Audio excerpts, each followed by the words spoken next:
माऊली रामकृष्ण हरी. तुमचा परिचय सांगा. आमच्या दिंडीच्या ह्या चॅनलवर तुमचं स्वागत आहे.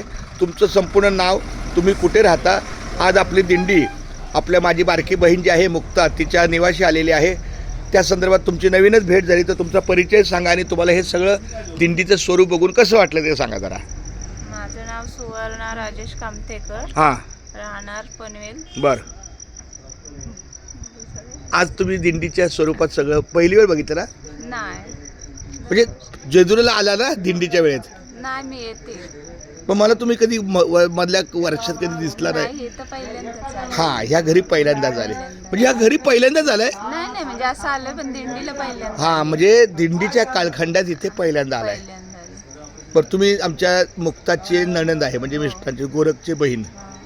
चला, खूप छान. एकंदरीत आता तुम्हाला लवकर उठावं लागलं, हे सगळं जाताना नियोजन बघावं लागलं, तर बरं वाटलं की नाही तुम्हाला? हो, छान वारकरी वाटलं. आमच्या मुक्तानी आहे ना, एक मिनटं या इकडे माऊली.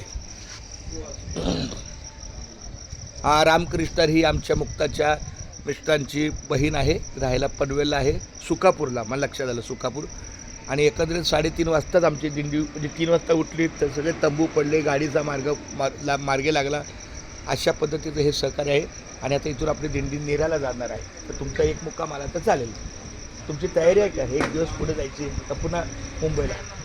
चालते, चला. रामकृष्ण. आणि दुसरी गोष्ट, या माऊलीने आपल्या सकाळच्या पहाटेच्या प्रभात काळी वारकऱ्यांच्या मुखी चहा बिस्किटचा सहकार्याचा लाभ दिलेला आहे. तर मी माऊलीच्या चरणी प्रार्थना करतो की अशा सेवाभावी मातांना, भगिनींना, माऊलींना उदंड आयुष्य मिळो, त्यांचं निरोगी आरोग्य लाभो आणि अशीच त्यांच्याकडून वारकऱ्यांची सेवा सातत्यानं घडो, हीच माऊलीच्या चरणी प्रार्थना. बोला रामकृष्ण. रामकृष्ण हरी. असं आपलं रामकृष्ण.